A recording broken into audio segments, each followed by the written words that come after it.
اهلا بيكم، عاملين ايه؟ يا رب تكونوا بخير. جايلكوا وصفه جديده وفيديو جديد. وهنعمل النهارده طريقه حلوه قوي للفراخ.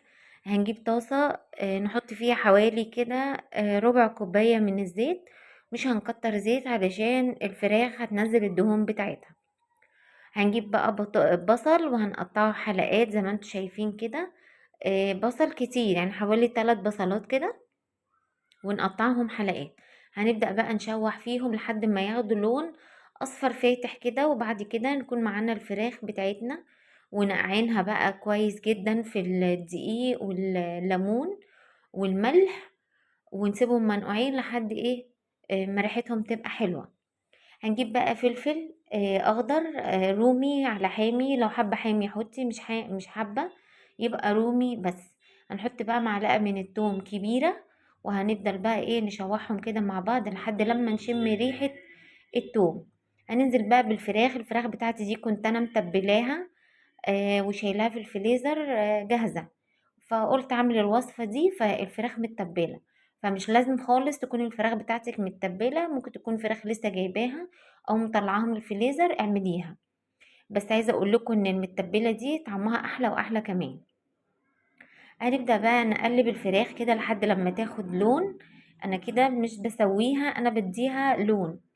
خلاص هنبدأ بقى ايه نسيبها كده على النار ونقلب فيها لحد ما تاخد اللون اللي انتي تحبيه. هنبدأ بقى نديها معلقة صغيرة من الفلفل الأسود، وكمان معلقة صغيرة من الكاري. أهم حاجة في الوصفة دي الكاري.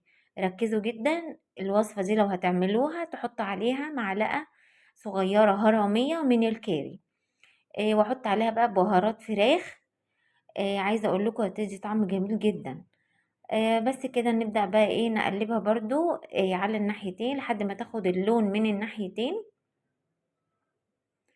بالطريقة دي. وما تصفروش البصل قوي علشان هو كده برضو بياخد لون مع الفراخ، فاحنا مش عايزينه محروق.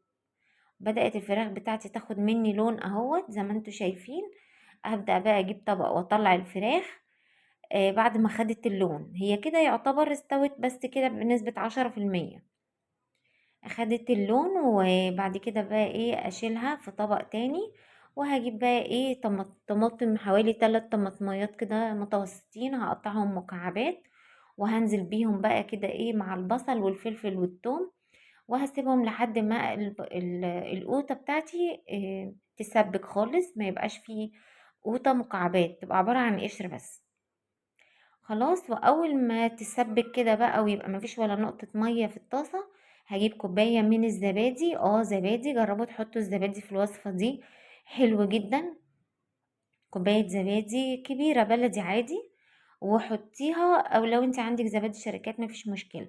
وهحط كمان عليها ليمونة.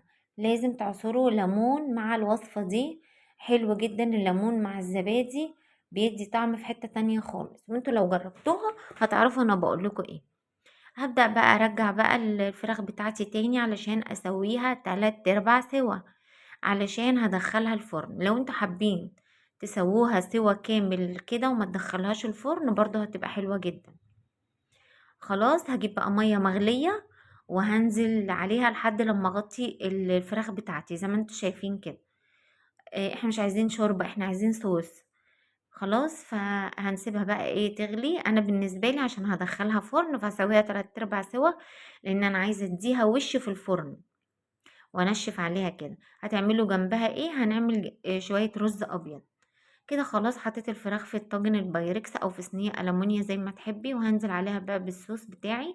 فرن سخن جدا متولع تحت وفوق. لو مش عندك الفرن بتاعك بيتولع تحت وفوق، يبقى فوق ندي وش وبعد كده نكمل سواها. ولو انت اول مره بتشوفوني ما تنسوش تشتركوا في القناه وتفعلوا الجرس واختاروا الكل عشان كل ما انزل فيديو جديد يوصل لكم. هو بقى ده شكلها حلو جدا، شكلها حلو جدا، ريحتها حلوه جدا، طعمها خطير. جربوها وهتعرفوا انا بقول لكم ايه. وكده الفيديو خلص، مع السلامه، اشوفكم في فيديو جديد.